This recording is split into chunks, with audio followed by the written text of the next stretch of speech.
Hey everyone, welcome back to Solo Party. My name is Kane, and today I am bringing you all some four-handed solo gameplay of the new chip theory games, The Elder Scrolls Betrayal of the Second Era.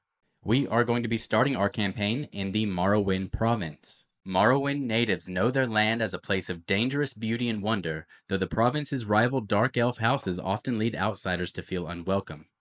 The countryside is dotted with giant mushrooms and wandering netches, and daily life is conducted in the shadow of the Red Mountain, the largest volcano in Tamriel and perhaps all of Nirn. Meanwhile, the Dark Elves' tribunal gods walk among them, and the wreckage of the land's history is easily found underground in the massive caves, homes, and cities of the extinct Dwemer people. Though Morrowind's abundance of excavatable sites has long made it an archaeologist's wonderland, rumor has it that a recent enterprise of unknown origin has been scouring dig sites around the province in search of specific, unnamed artifacts. Out of the starting guilds we could have made a contract with, we have chosen the Outer Watch. The Outer Watch is a newer guild, first founded to provide aid to those in need and lift up the downtrodden. Recently, the organization has turned its attention to stopping the machinations of a rogue former member. And so you can see at the bottom, it kind of tells you what the guild contracts are going to be all about. And it says the party focuses on single step quests that allow players to have all information up front. And so that right there is kind of the reason why I chose the Outer Watch, because if I myself am going to be taking on 4 characters, I've got enough I need to worry about. If all of my information can be up front and available from the get go, I think that's going to be the easiest for us. So our starting contract is Sight Unseen. For the snapshot, it tells you we are going to be visiting dig sites and weigh whether you want to stop the digs. Excavations are going to increase the number of dice you must drain during the final battle. And so, in a minute, we'll go over all of the overland mechanics for Morrowind that'll explain more about digging and excavation. Per Outer Watch instructions, you make your way to the Necrom docks, where you are met by a watch agent named Urundile. The haggard dark elf often pretends to be a beggar as she observes the comings and goings of people of interest at the port.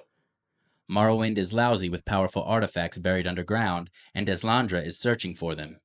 Urundile says, "Many of the things she's unearthing are said to hold much power, and her efforts to amass such an arsenal are undoubtedly purposeful. The Watch humbly requests that you visit some of the places she's been digging to find out what she's uncovered. Even better, if you find out where she's storing the artifacts, go there and disrupt the operation." She gives you a hard look. "I trust your discretion. If you do something, let's say, that the Watch wouldn't normally do, try not to let people know you're from the Watch." And so it also tells us that our starting location is going to be the city of Necrom, and you can kind of see us right there in the corner. The setup instructions say to designate an area to place set-aside cards that will make up the artifact deck. These cards are artifacts, and we'll just kind of figure out a good place for those as we start to play. Then set aside quest unit Anchorite Deslandra, and if the party size is 3 or more, which it is, we are playing 4-handed here, also set aside quest unit Corrupted Creature. So we've got both of those set aside by our Outer Watch card. Then it tells us our quest objective. After successfully disrupting at least 2 digs, travel to a conflict landmark and choose to initiate the following clash. Using the end of session difficulty enemy pool recommended by day 12, and that will initiate the end of the quest. We will add Anchorite Deslandra to the enemy pool and deploy her first. Then each adventurer must drain a number of available skill dice equal to the value of the excavation track. If they do not have enough skill dice to drain, they must gain 1 over fatigue for each die they cannot drain. As an action on an adventurer's turn, they may discard 1 artifact to defeat a level 1 or 5 enemy, 2 artifacts to defeat a level 10 enemy, or 3 artifacts to defeat a level 20 enemy. So we're going to need to collect these artifacts to have a bonus in this final battle. Maybe there's some other things we can do with them, but we do know that they will at least be good for the final battle here. It shows us to the right how the end game battle will be set up and tells us that our battle objective is to conquer. And conquer simply means that we must defeat all enemies on the battle map. Then we can look at our ongoing step effects, and the first part says if we are in session 2, and this is session 1, so we can ignore that first part.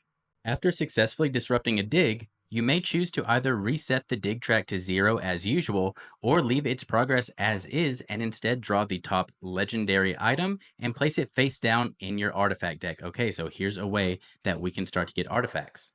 These items are only used for quest tracking purposes and cannot be used by adventurers. The more cards in your artifact stack, the easier the final battle will be, as we saw in those quest objectives. Now we'll go ahead and look at these overland mechanics to find out more about the dig and excavation. The wood elf Deslandra has been searching for artifacts buried beneath Morrowind to help her efforts. The more artifacts she obtains, the more powerful her forces will be when you face them at the end of your session. We're going to place one of our tracking tokens on the 0 for both the dig track and the excavation track on the overland map. The dig track conveys how much progress Deslandra has made in her current archaeological dig. The excavation track conveys how many artifacts Deslandra has recovered. When resolving the Activate Province effect step, increase the dig track by the amount indicated by the overland icon. If the dig track would exceed 3, reset it to 0 and increase the excavation track by 1. And any overflow will not cause the dig track to continue to increase. There are 2 dig sites on the overland map, marked by the shovel icon. When you would trigger an encounter while occupying a dig site, you may choose to either disrupt the dig or skip taking an encounter. To successfully disrupt a dig, you must successfully complete the following delve. At the start of the encounter, set the round counter to the same value as the current dig track to a minimum of 1. After the first sky shard is revealed, no additional delve tiles can be explored or revealed. The encounter is successful at the end of a round in which at least 1 sky shard has been gained and all enemies are defeated. If the encounter is successful, gain 1 experience during the day's reward phase and draw common loot equal to the current value of the dig track, distributing them among adventurers. Then reset the dig track to 0. Regardless of success, skip today's Activate Province effects step. And the battle objective is special, meaning that we just need to refer to this text to figure out what we do for that. And for the Activate Province step, we have our symbols here that will tell us how much to increase the dig track by. So when we see that upward arrow, we increase dig by 1. When we see that trident looking symbol, we increase the dig track by 2. And then when we hit the eye, we either increase the dig track by 4, or we can reduce the party's base overland movement by 3 during the next day's overland phase. And if there's no icon, then there will be no effect. We can also take a look at the native skill for Morrowind, which is Fumes. After this unit is engaged by an opposing unit, apply a blind status die to the opposing unit. And then our special delve features tells us to set aside these 3 special delve cards, and another delve card may instruct you to shuffle those into the delve deck. If a Dark Elf Patrol delve card is revealed and set aside, it is not shuffled back into the delve deck unless instructed by another delve card. This game is played over a number of rounds called days, and so the first thing we will do is start a new day phase. So for session 1, you will go ahead and increase the day dial to 1, which we have done so on the left. And if it's your first session, your experience tracker is going to start on 2.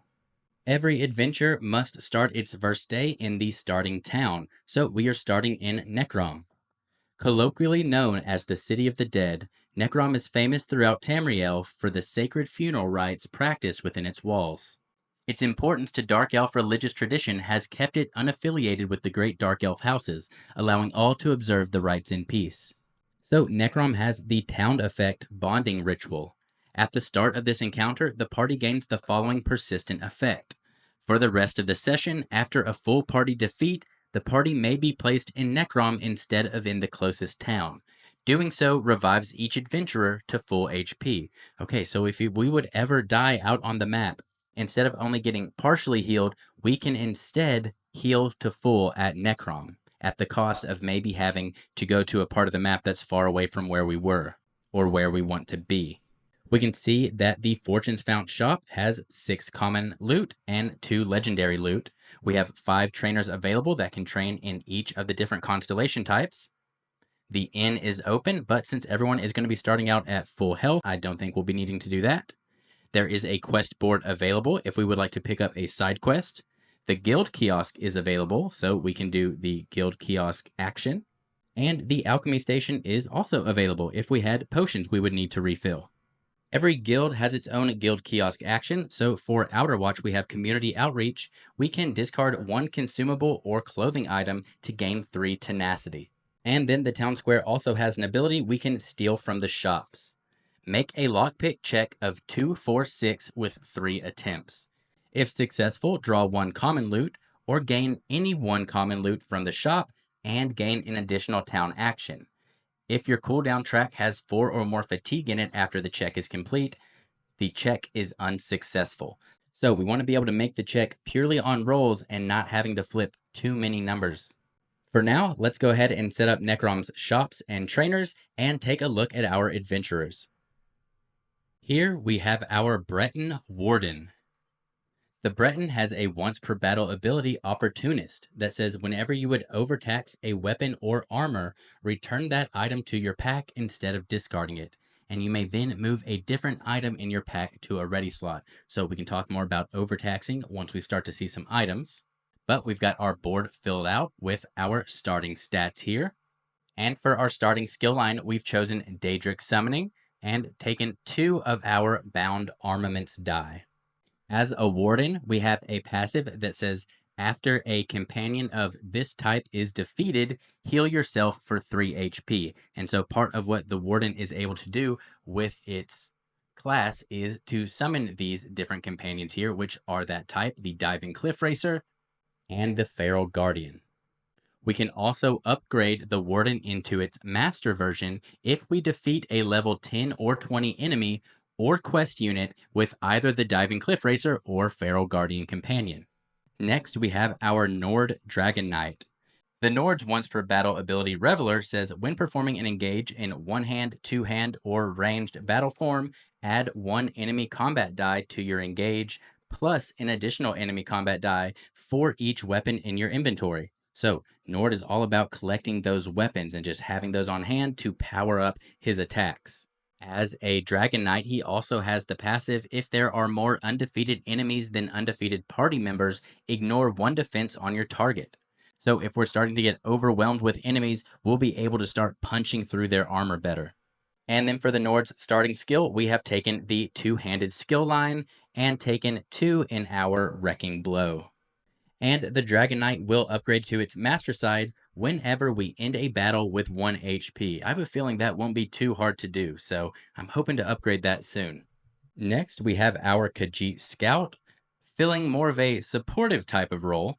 The Khajit's ability is Cut Purse. Once per battle, you may automatically succeed at a lockpick check without rolling any dice, then move up to 5 hexes. As a scout, we have a passive Interrupt. After deploying enemies at the start of a clash or dungeon, you may swap the positions of 2 non-quest enemies. And since we're kind of being a little more supportive in our role here, we've got the Speech as our starting skill line. And we've decided to take 2 die in our authority line, which is going to help us build up tenacity on our other characters in order for them to be able to use their class abilities more easily. And our scout will upgrade whenever we successfully complete a non-quest delve encounter. So hopefully that'll happen pretty soon as well. And lastly, we have our Wood Elf Archer. The Wood Elf's once per battle ability is Hunter's Eye. Before any unit's turn, we can apply a stealth status to up to 2 party members in play. So that's going to help us keep our party members from being hit too often by big enemies when we do not want them to. As an archer, we have the passive ability. At the start of your turn, if you're in range battle form, deal 2 damage to a targetable enemy. And we are starting with our bow skill line with 2 snipe die. Our archer class will upgrade whenever we defeat an enemy that is 6 or more hexes away. So a little bit of a feat, but I think it's something we'll be able to achieve. During a town encounter, each adventurer gets up to 2 actions. There are going to be individual actions that the adventurers can take, such as going to one of the town features like the shop or the trainers. Or sometimes there will be group actions that the party as a whole can take if everybody gives up one of their actions. Now, there are a lot of items in this shop that I think our party wants. So the first thing we are going to do is let our Khajit go ahead and do its things. It is the Cut Purse, so we're going to have it steal from the shops. So for one of its actions, we are going to do the town square action. We get to make a lockpick check of 2, 4, 6, and we have 3 attempts. So you'll get to see right off the bat how a lockpick check works. So at the start of a lockpick check, you're going to take all 3 of your lockpick die and give them a roll. Okay, so we already got a 2 and a 6 for what we need for our check. And we can go ahead and use our other 2 attempts to try to make that other 6 a 4, Or if we wanted to go ahead and guarantee our success, we could take on 1 light fatigue to change this in any direction. So we could take 1 light fatigue to make it go to a 5, and then one more to change it to a 4 to manipulate it that way and give ourselves 2 light fatigue into our cooldown. Now, the special will say that if we would gain 4 light fatigue, this is unsuccessful, but we could guarantee it with 2 light fatigue right here.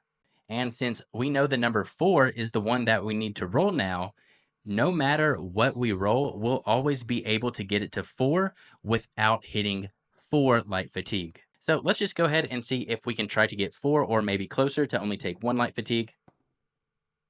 Okay, that's a 1. We will roll 1 last time for our last attempt. Okay, that's caught. Let's give it a go. Okay, and 5. So we will go ahead and take 1 light fatigue to switch that over to a 4, and we have successfully completed that lockpick attempt, with our Khajit getting 1 light fatigue. And so now we can either draw 1 common item or gain any 1 common item from the shop, and we also get an additional town action. So our Khajit still has 2 town actions left. And since they're the only person in one-handed form, let's go ahead and get them this Galatite sword. So you can see here it's a weapon, and you have to be in the one-handed battle form to use it. So, since they're a support character right now, they don't have that much damage, and this is going to help them for their first engage each turn to maybe get a little extra damage on those attacks. Now, each character has 8 spaces in their inventory, and you can have up to 4 ready items to go into battle and have equipped at any one time. So we will go ahead and choose now to place this into our ready items. Now, since we still have 2 actions with them, I think we'll go ahead and have the Khajiit go to the shop this time and get this legendary item here. So this is a potion, the Ashen Blood of Malakath. It's a poison potion, and we can expend this, and before deploying enemies at the start of a clash, we can place a Bane status die in any numbered hex. The unit deployed to that hex gains the Bane status die. And so this is one of those potions where after we use it, it expends, and we have to go to an alchemy station in order to make it available to us again. But we will go ahead and put that in our ready slot. And so what Bane is going to do is it's a status die that at the start of each of that unit's turns, it's going to take 1 true damage. And true damage is going to bypass defenses. So it's going to be really good, especially on those tougher units with a lot of defense or a quest enemy that has a lot of health to start whittling it down. And with our Khajit's last town action, it is our scout. So why don't we go ahead and go to that quest board and see what we can find. And so the 2 side quests we have, we can choose between Blood Crabs or a Looter's Dilemma. And now, while Blood Crabs is definitely what I would normally choose, it sounds really fun, and I just love companion mechanics, which is part of why I chose Warden for the Breton. A Looter's Dilemma is suited perfectly for our Khajit. So we're going to choose a Looter's Dilemma for our side quest. A High Elf Antique Collector has hired you to recover some prized items from his stolen hoard. It is of paramount importance that none of the pieces are damaged, he says. During your next clash, in which there are caches and no effect prevents adventurers from lockpicking caches, enemies ignore all damage dealt to them, including true damage, until all caches are removed from the battle map. When gaining items from caches during this clash, adventurers may draw 3 items, choosing 1 to keep and 2 to discard. If this encounter is failed, discard this quest. If this encounter is successful, complete this quest, and each adventurer may choose to discard up to 4 items. For each item discarded, they may untrain a skill die or square stat token, gaining bonus experience equal to the experience cost of that slot. And then always gain experience as if the die or token was in the most expensive slot you had trained for that line. So next, I think our Nord is also eyeing some of those weapons in the shop. So our Nord is also going to attempt to steal. And it's going to be the same thing, 3 attempts to get a 2, 4, 6. And again, with the 2 and the 6 and the 6, we will go ahead and roll to try to get the 4. And with a 3, I think we will just accept that and spend, or well, gain 1 light fatigue in order to make that a 4. And the Nord will gain the Void Steel Axe. So this is a weapon that can be used while you're in the 2-handed form, which our Nord is. And it's going to let us ignore another defense on our target. And so that's going to be really strong for our Nord to be able to chew through those high defense enemies. And we will definitely equip that into our ready slot. And we get 1 of our actions back, so we still have 2. And with that, we are going to go ahead and again get this other weapon in the two-handed form. Now, for each engage, you can only choose one of these to use each time, but there's a reason I want to get a lot of these. If you'll remember our once per battle ability, we get to add one enemy combat die to our engage, plus an additional one for each weapon in our inventory. So we are powering up that ability by gaining these items in our inventory. And then also, I think there's a really nice combo to be said by going to the shop again and gaining the File of Daedric Whispers. We can expend this buff to trigger an adventurer's race ability as if it were our own. And so if the Nord does this with the Breton's ability, that's going to allow us to get free overtaxes on our weapons once per battle and then be able to cycle those back in and out. So I think that's going to be really strong. Obviously, we can only do that when we expend this. So once we've used it, we'll have to go back to an alchemy station in order to be able to use it again. But saving that for our big important battles, I think is going to be really strong. So that is all of the actions for the Nord. And now our Breton, I think, is really liking two of these options at the trainers. Both Restoring Light and Light Armor are really good for what we have going on with the Breton. So we're going to train both of those skills. And whenever you train skills, you don't immediately get to take any dice from that ability. You still have to spend experience to start gaining the die, but that gives you the ability now to start gaining those die. And we will choose to place them into these two slots. And now, lastly, for our Wood Elf, we're going to start by going to the shop and grabbing this Appleback Salamander. His name's Toasty. So, this is a pet item, and whenever you draw a Delve card, you may choose to place 1 HP chip on this pet to discard the Delve card and draw a new one. Once there are 3 HP chips on this pet, discard it. So this is just something that can stay in our ready slot, and it's going to help us kind of get to those delve cards that are more useful to us and less harmful. And lastly, we'll also have the Wood Elf train in the acrobatic skill, and we will have it placed into this slot. After the encounter, you're going to go into your reward phase, and there's really not much for us to do here, especially on day 1, so we'll get more into this at a later day. Then we can go into our end of day phase, and the first thing you're going to do is activate the province effect. So this is going to be where we determine how many spaces on the dig track that the counter is going to increase.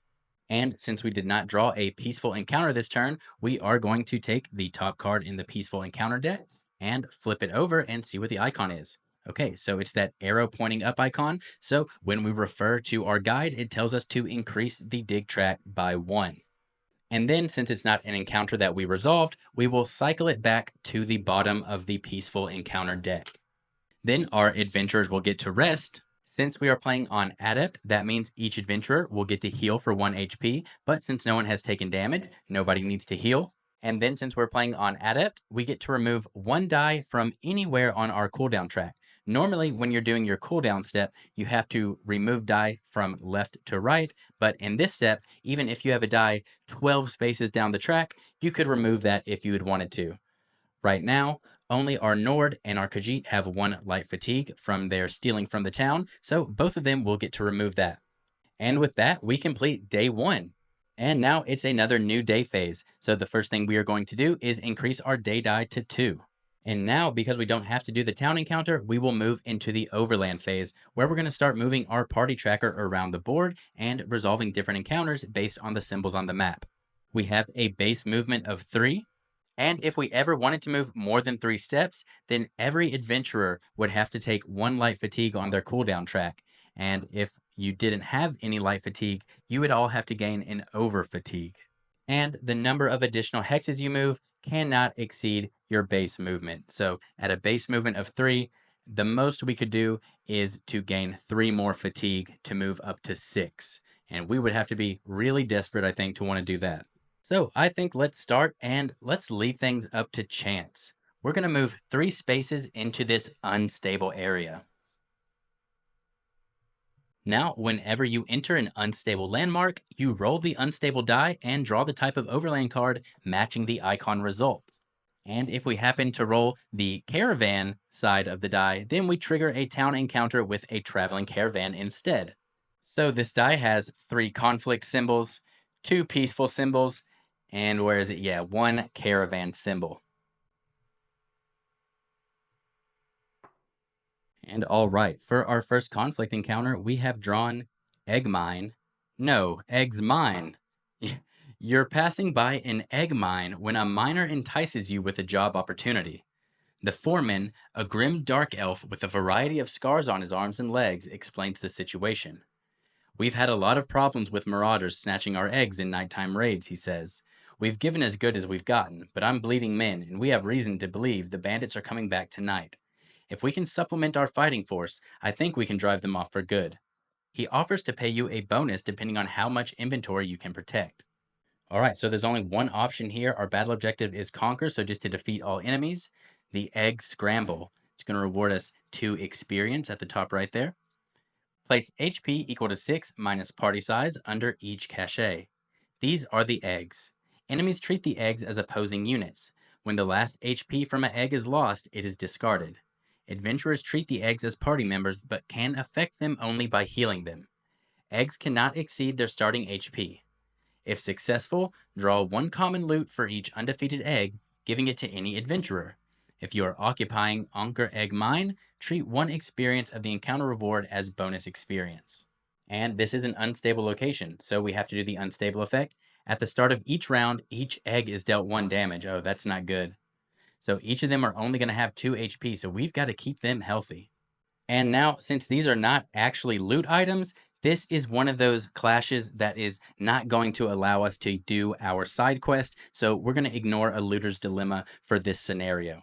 But let's go ahead and get this set up. We have a party size of 4, and we are at 2 experience. So to create our enemy pool, it is party size multiplied by experience. So we are currently at an enemy pool of 8, meaning we will draw 1 5-star enemy and 3 1-star enemies. When deploying enemies on the map, you start with the highest leveled unit. So our level 5 unit will go in this 1 position, and then all of our level 1s in 2, 3, and 4, which we have already done here. The next thing you'll do is deploy your adventurers in the starting tile. And when you deploy, you're also going to choose your first player, and we're going to give that over to the Khajit. And then that's going to set your turn order for that battle. So we will go clockwise: Khajit, Nord, Breton, then Wood Elf. If we had any companions, we would then deploy them, but we currently do not have any. And lastly, we will set the round counter. And obviously, we are starting at round 1. Now, if we had wanted to, before we deployed enemies, we could have used our Ashen Blood of Malakath. And now we wouldn't have known what enemy exactly was going to get that Bane status, but we could have put the die on the number 1 because we know the highest level enemy would start there, and so that would give us some help for those higher level units. But we don't want to do that yet. I think we're going to be okay in this fight. Really, the main thing that's going to be the downside is we're probably not going to be able to save any of these eggs because they only have 2 HP each, and because we're in an unstable location, at the start of each round, each egg is going to take 1 damage. So it's going to be really hard for us to attempt to save them because we don't even have a lot of healing abilities unlocked just yet. But we do have the Scout's Interrupt passive. After deploying enemies at the start of a clash or dungeon, you may swap the position of 2 non-quest enemies. And I think we want to do that because if we take a look at this level 5 enemy here, it is a ranged unit noted by this symbol right here. That's going to be health, range, a combat die they roll, and defense that we subtract damage from. So being able to swap that range unit to get closer so it's not able to ping us from far away this whole time, we can rush in there, close the distance, and get rid of it before it becomes too big of a problem. And now we can start with our adventurer turns, and we are starting with the Khajit. For an adventurer's turn, the first thing you'll do is any start of turn abilities, of which we have none. So we go into our recovery step. That's when you're going to use your cooldown stat to start recovering die from your cooldown track. We also have 0 die there, so we can skip that. And then we go to our adventurer actions. Actions include moving, engaging, using your class ability, and exploring, which is only during delves. And this is a clash, so we're not going to worry about exploring until we see a delve. We are going to take an engage action for our first action this turn. Our speech die don't require us to be in any particular battle form, but we are in our defensive battle form, which is going to be important for this combat die that we decide to roll. So we're going to grab our 2 speech die and our combat die, and let's go ahead and take a look at what these do real quick. Combat die are going to be the same for all adventurers, so I'll just be showing this the one time and then moving on. For combat die, whenever you're in one-handed, two-handed, or ranged form, you are going to be dealing X damage to your target equal to the number on the die. And you can see that star with the letter I there. That means it's instant, meaning you'll immediately resolve it and putting it into your cooldown. And then when you're in defensive form, your combat die are going to go into your active slots, and they're going to be basically shield counters that are going to let you prevent X number of damage by enemies.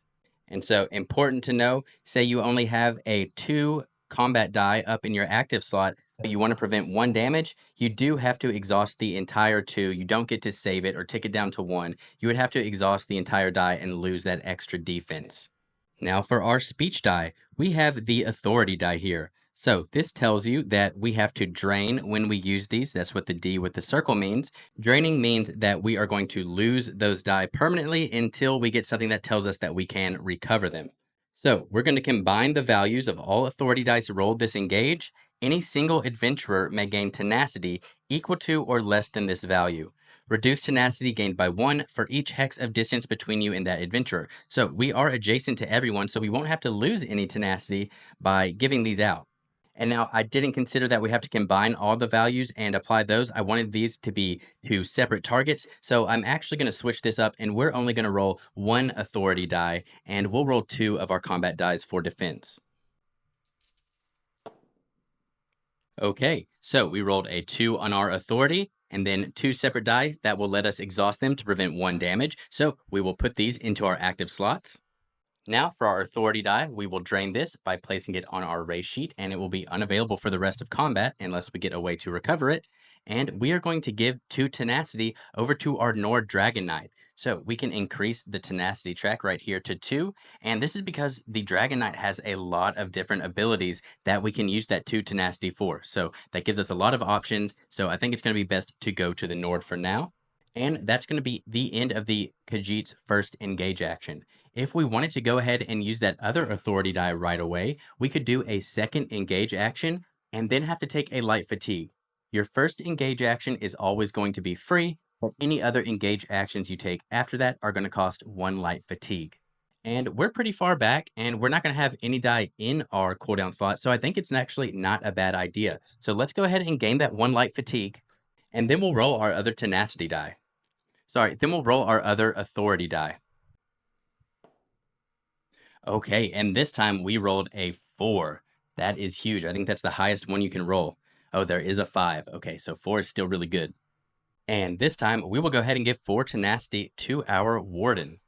And 4 tenacity is really good because that's going to let us start summoning our companions from our Warden class abilities.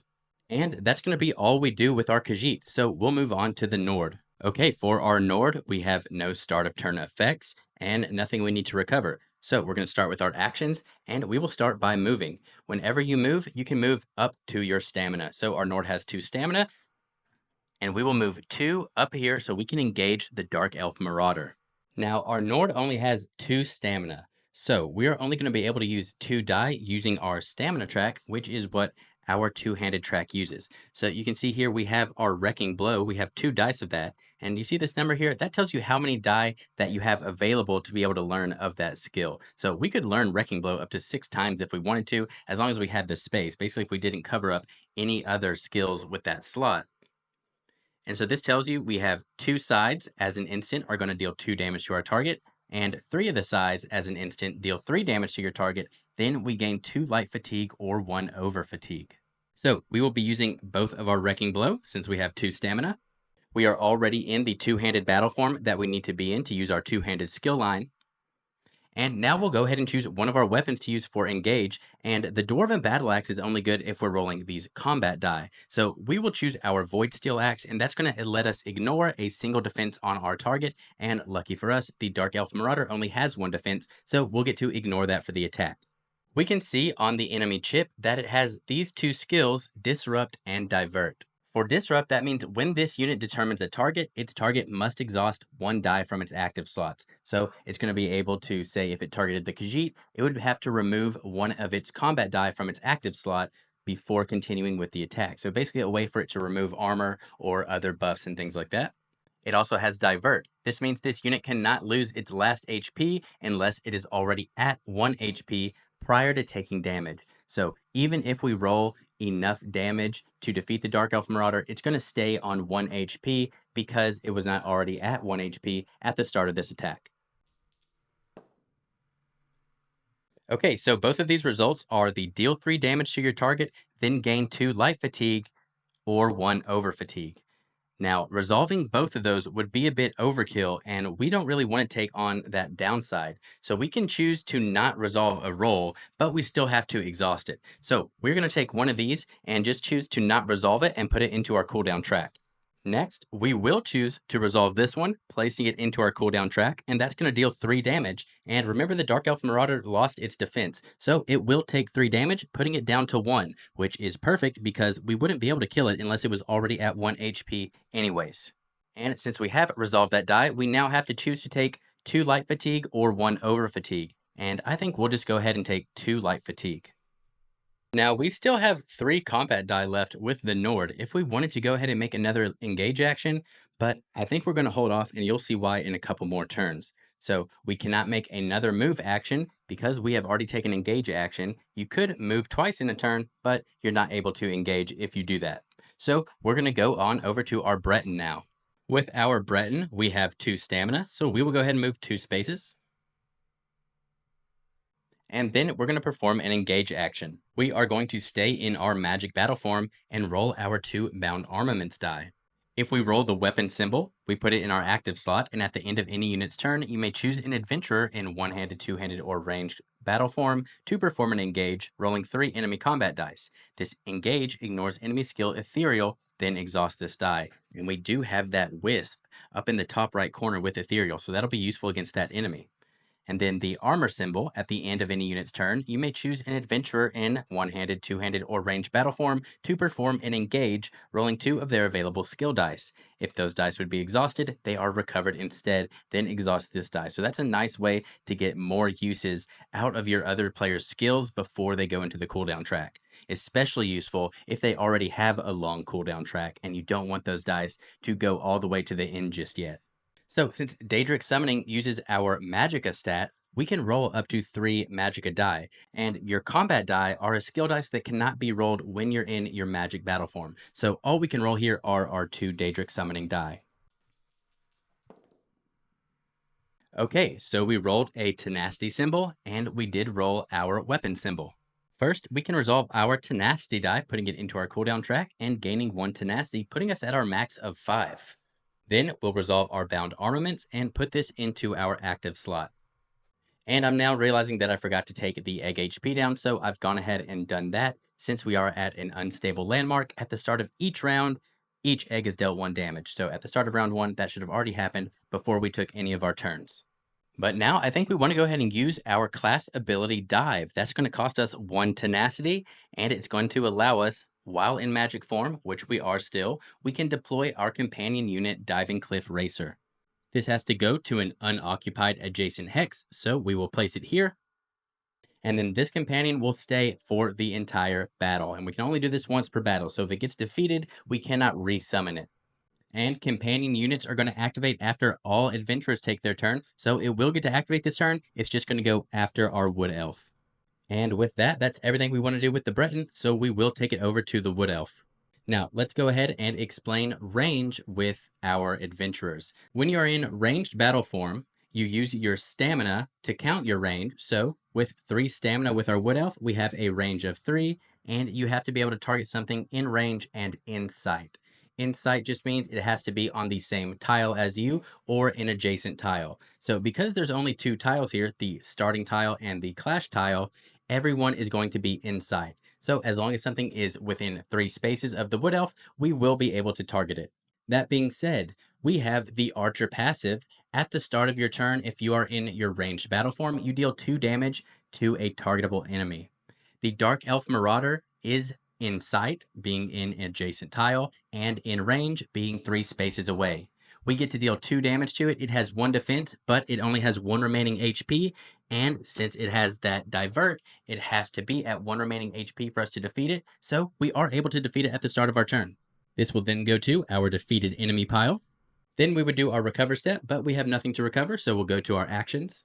And now if I had thought about this a little better, I could have put the Breton in this spot to allow our archer to move down here and fire on the red guard bandit, but that's my bad for not planning that well. So we will go ahead and move one space forward. And we are blocked in, unfortunately, and there's nothing I really want to do with our engage action, so we're going to go ahead and end the Wood Elf's turn, meaning our companion now gets to activate. We will get into its dodge skill when it becomes the target of attack, but for now, it's going to go ahead and move, and it has a movement of 2, and we will go ahead and target the Red Guard Bandit. And so you can see here, it has a combat stat of 2, so it will be rolling 2 enemy combat die. So for this attack, you can see it'll be rolling 2 enemy combat die, and the Red Guard Bandit has 1 defense, so we will be subtracting 1 from this total. Okay, and unfortunately, we only rolled 1 damage and a miss, so with 1 defense, we are not going to be able to damage the Red Guard Bandit with that attack. Now, for the enemy's turn, you would activate them in order of the highest level unit to the lowest level. And we took out the highest level unit, so they are all of equal levels right now. So we do get to decide in which order they activate. So we'll go ahead and start at the top with the Wisp. And so it does consider these eggs opposing units, so it's going to roll 2 combat die and attack that egg adjacent to it. And 2 damage is going to be enough to take out this egg. And we're kind of okay with them taking a turn to focus on the eggs because we know the eggs are going to all take 1 damage at the start of the next turn anyways. So this kind of wastes the enemy's time a little and gives us more time to set up and get where they're at to start defeating them. And now it's the end of the Wisp's turn, and it does have the decay trait, meaning that at the end of its turn, it's going to take 1 true damage. Next, we'll activate the Red Guard Bandit. And now, since it has multiple targets that it could choose, we're going to look at the enemy that it wants to target. And it does say it wants to target the weakest. And so the weakest is determined by total health. So the egg only has 1, meaning it's weaker than our Diving Cliff Racer that has 3. So the Red Guard Bandit is going to roll 1 combat die against that egg. And yes, that's going to take it out as well. Now our Gwar is going to activate. And it can move to our Diving Cliff Racer, which is closer than this egg would be, so it will go for that, and roll 2 combat die. Okay, that's going to be 2 damage. We have no defense, so we are going to take 2 damage. But we can go ahead and look at our Warden roll here, and we still have 4 tenacity, which means our 3 Enduring tenacity skill, Living Vines, is active. Enduring means that you don't have to spend that tenacity, you just have to have that much or more. And so after a companion of this type takes damage, if it is not defeated, it heals for 1. And so our Diving Cliff Racer is of that type, so it did not get defeated and gets to heal for 1, going back up to 2. And now that is it for the enemies. So we will go back to the top of the round. Going into round 2, at the start, all of these eggs are going to take 1 damage and be defeated. So we're not going to gain any extra bonuses from this clash. And now we start with our Khajit, and we are still kind of stuck back here. We will go ahead and move up 1 space just in case we can get out of there next round, but that's all we're going to be able to do with our Khajit, and we're going to be fine with that because the Khajit is more of our support character, and I'm kind of just wanting to see how viable a non-damage dealing character is, especially if I have at least multiple other party members that do deal damage. I do like having at least 1 support character on hand. Our Breton is kind of support, but it's also able to do things that will directly allow our other characters to deal damage, like with those bound armament skills. And before its move, it does get its recovery step. It did have that 1 light fatigue from doing 2 engages last turn, so it does get to remove that. And that's going to be everything for the Khajit. Now for our Nord, we could go up and try to start targeting the Wisp because it wants to deal a lot of damage to be able to get through its ethereal trait. Ethereal means that we have to subtract our party size from the damage we deal to it unless we are in the magic battle form. And so obviously our Nord is not in the magic battle form, it's 2-handed. So we would have to deal 5 damage minimum in order to be able to get through that ethereal. And while that's possible, I don't think that's exactly what we're trying to do just yet. And we know because our enemies have a movement of 2, if we move our adventurers in a certain way, it's not even going to be able to get to us on its activation. So we are going to start with the recovery phase. And we get back our two-handed die that were at the start of our track, and we still have our 2 light fatigue in the cooldown. Then we're going to move 2 spaces, and we are going to perform an engage. During this engage, we're going to switch to our defensive battle form, and with 2 stamina, we will go ahead and roll 2 combat die to get some defense. Okay, we got 4 defense. That's the best you can roll there. So we will put those into our active slots. And then that will end our turn with the Nord. For our Breton, we will recover our Daedric Summoning die in cooldown. And then we'll go ahead and move 1 space. And we will go ahead and perform our first engage, and we just want to roll our 1 Daedric Summoning that we just got back. Okay, and this time we rolled our Armor skill. So that goes into our active slot. And we will end our Breton's turn there and go to the Wood Elf. Everyone is in sight, but nobody is in range for our Archer ability, so we'll go ahead and move. And now that puts us in range to target both the Guar and the Redguard Bandit with our attacks. So now that we have multiple options for targets and I'm trying to determine which one I would like to target with my abilities, we're going to go ahead and look at the skills here. So Colossal there, if you were wondering why that enemy had such a huge health stack, it gains additional health equal to the number of trained combat skill die that we have in our party. So there's 8 combat skill die amongst our party, so it got +8 for its starting health. That's why it is that huge stack that you see before you. And now our Redguard Bandit has Steel. Whenever this unit determines a target, we roll a d6. If the result is greater than or equal to the target's current HP, that target discards a non-consumable item from a ready slot. But since we know it is targeting a companion, if we have it activate first before the other ones attack, then we don't even have to worry about Steel. So that means I think I want to start working down the health of this Colossal Guar. We have 3 stamina with the Wood Elf, so I'm going to take both of our snipes and 1 combat die. So our snipe die are pretty straightforward. They're going to deal X damage based on the number on the die, and you get to ignore 1 defense for this attack, but the Guar does not have any defense, so we're just going to be totaling up the damage. Okay, so that's 1, 2, 3, 4 total damage going to the Guar. So it was at 11 health, it's now at 7. Now it is our companion's turn to activate, and we're going to leave it right where it's at, and we'll have it go ahead and attack the Guar as well.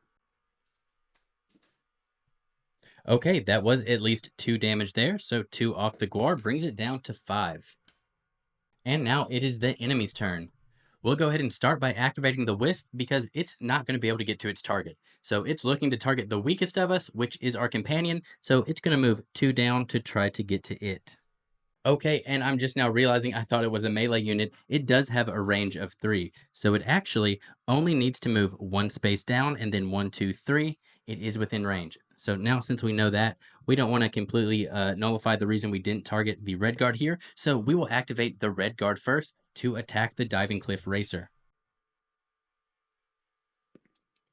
And it missed, so no damage dealt. Perfect. Next, we will go ahead and have the Guar activate this time. And even though it can attack 2 enemies, since it already has somebody to engage with, it's not going to move to maximize its targets and damage. So it's just going to go ahead and target our Diving Cliff Racer for 2 more combat die. Okay, and a miss and a 1. So this is where our dodge ability will come into play. Normally, we would take 1 damage here, but dodge says for every miss rolled when it is attacked, you get to ignore 1 damage. So 1 miss and 1 damage is basically the same as no damage. And from that last attack surviving, we should have already healed, but we survived this attack as well. So we go ahead and can heal to full. And now our Wisp can activate. It will go ahead and just move 1 over and target our Cliff Racer. Okay, and that is 2 damage, so it will take 2. It was not defeated, so it will heal 1. And that was round 2. So now we can go into round 3. There are no more eggs to take damage, so we can ignore that at the beginning of the round effect. And we'll start with our Khajit. Our Khajit does not have anything it can really do. We've got both of its combat die into its defensive slots. It does have 3 move, however, so I think we're just going to move it over here adjacent to the Wisp to start just kind of tanking some of these hits while we have some defense. Also, Wisp does have decay, so it should have lost 1 HP at the end of its activation. And we will end our Khajit's turn, going over to the Nord. Now, the Nord has 2 light fatigue, which we will get to recover for our 2 cooldown stats. And we will go ahead and move it down 1 to target the Red Guard Bandit. So with our 2 stamina, we're in our two-handed form. We will choose our 2 two-handed skills, and we're going to use our Void Steel Axe to ignore 1 defense on the target. All right, so we will resolve our tenacity to go up to 3. And now the Dragonknight also has an enduring skill at 3.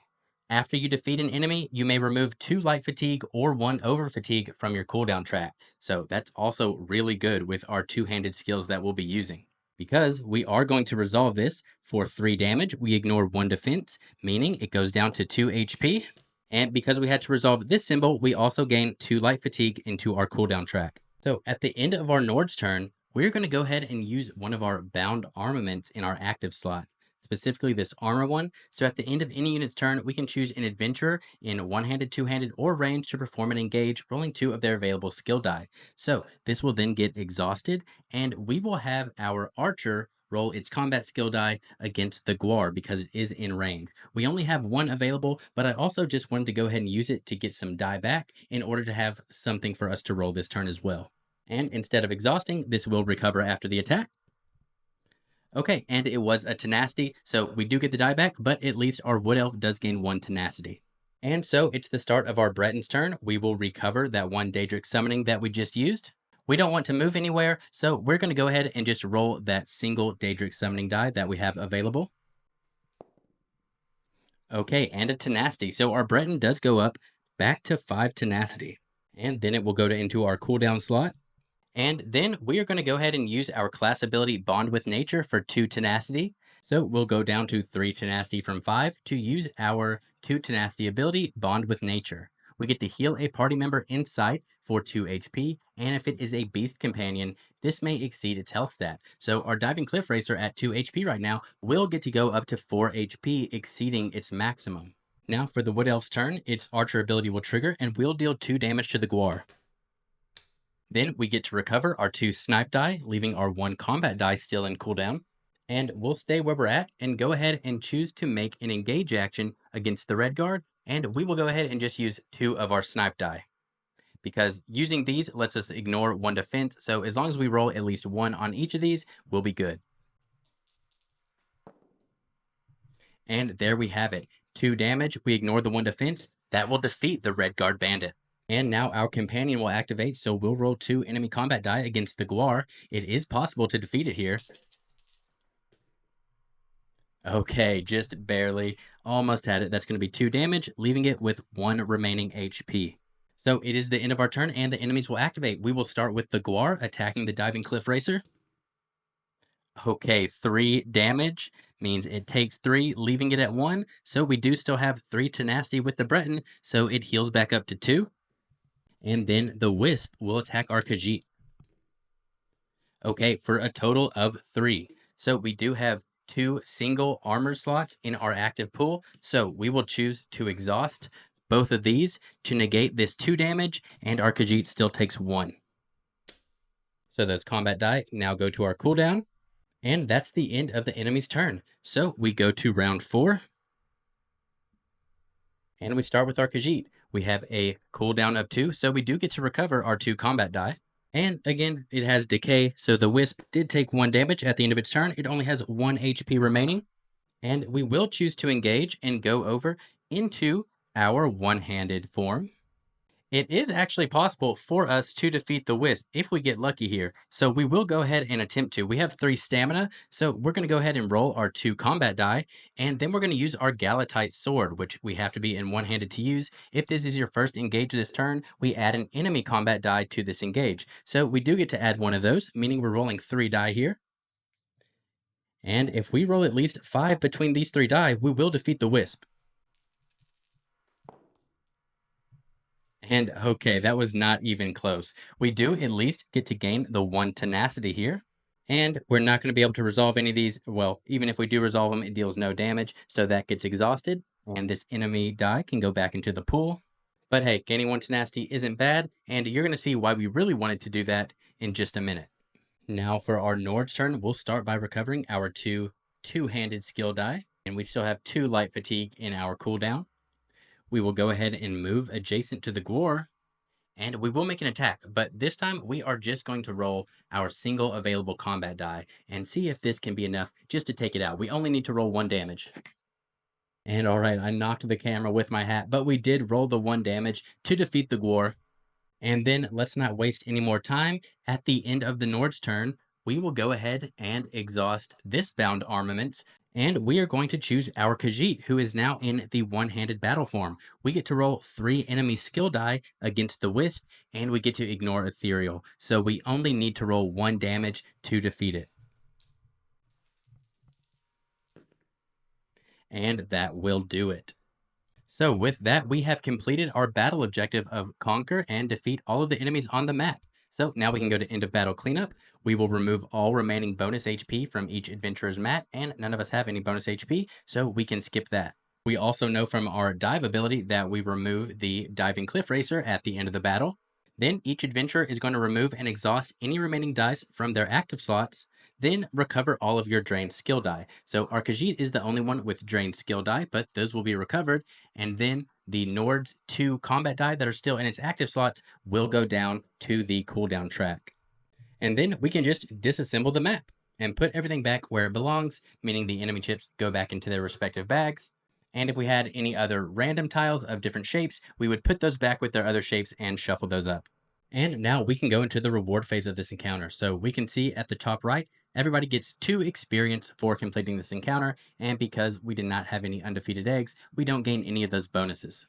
After gaining experience, each adventurer may untrain and remove at no experience cost any skill lines, skill dice, or stat tokens to make room for other advancements. But each of our mats still have plenty of room, so we're not going to worry about untraining just yet. It's important to note that the health, stamina, and combat skill lines cannot be untrained, but their square tokens or skill dice can be. And you can completely untrain your Magicka stat if you would like, if you're playing the sort of character that you know is not going to use that a lot. And now we go to the gain advancement step, where each adventurer may spend experience on advancements. You can see at the top right of the adventure mat, you cannot save more than 3 experience at a time, so you are encouraged to kind of be using that a lot of the time. And any experience that would carry over tops out at 3, and the overflow gets converted into tenacity. And then if you can't gain any more tenacity, then that experience is just lost. So you do kind of want to make sure you're not going over too much. For our Breton, we've spent both of our experience to get both of our level 1 die in our Restoring Light skill line. So if you look at the top row here, if you're building skills out from this side, you look at the black numbers to see how much experience it will cost. So yeah, let me move these real quick. So each of these are going to cost 1 experience using the 2 that we had. And we can check out what these do real quick. So we can see Purge. This goes into our active slot. And then at any time, you may exhaust this die to remove 1 status die from a party member and heal them for 1. And then our Hasty Prayer is an instant, and it heals each adventurer for 2 HP. So that just seems really huge. That's half the health of some of our party members right now. So just an AoE heal is obviously really great. Now for our Nord. I think we would like to go ahead and train up its stamina. We'd like to be able to move a little bit more and to eventually be able to roll more die at once. So you can see here, when you're coming from this side, we start at the white. So to upgrade the stamina here is going to cost us 2. So right now, I think we just want to save our experience with the Khajit. That way we can start putting those into another skill line, maybe something that's going to help us deal some damage with him or do some other stuff. I don't think it's super pressing to get another authority die right now, or really increase any of their stats at the moment. So we will leave that as is. Now with our Wood Elf, I think we also want to do the same thing as our Nord and increase our stamina. Because remember, with our Wood Elf being a ranged unit, that's going to let it attack from farther away. So we'll spend both of our experience for another stamina. And we don't have any quests we're tracking right now, so we don't do that part of the reward phase, and that will be everything. We go to the end of our day phase again, and we will activate the province effect. We did not do a peaceful encounter, so we will draw the top one. And we get, okay, no symbol, so that means no effect. Then our adventurers get to rest. And now, since we are in Adept, that means we get to recover 1 HP and recover 1 die in the cooldown track. Our Khajit is the only unit that has lost any health, so it will gain its health back. And the Khajit will recover 1 of its combat die. We will go ahead and have our Nord also recover a combat die. Our Breton will recover one of its Daedric summoning die. And our Wood Elf will recover a snipe die. And that is going to be the end of day 2. I forgot to mention this during the reward phase, but it's also important to note that whenever your party gains experience, you also are going to change your overall experience dial here, because that is what you use to determine the enemy pool. That is what's going to make the encounters get harder as the game goes on. So now, next time we go into a battle at this experience level, we multiply our party size 4 by our total experience 4, and now we are seeing 16 for our next enemy pool. We'll go ahead and stop this video here. So since this is obviously a big undertaking with a full party, each session is going to be broken down into multiple videos. I expect to be able to cover somewhere around 2 to 3 days each video, so that'll give you roughly an idea of about how long each of these are going to take. So this has been Solo Party. My name is Kane, and I hope to see you all at the next video. Thanks for watching.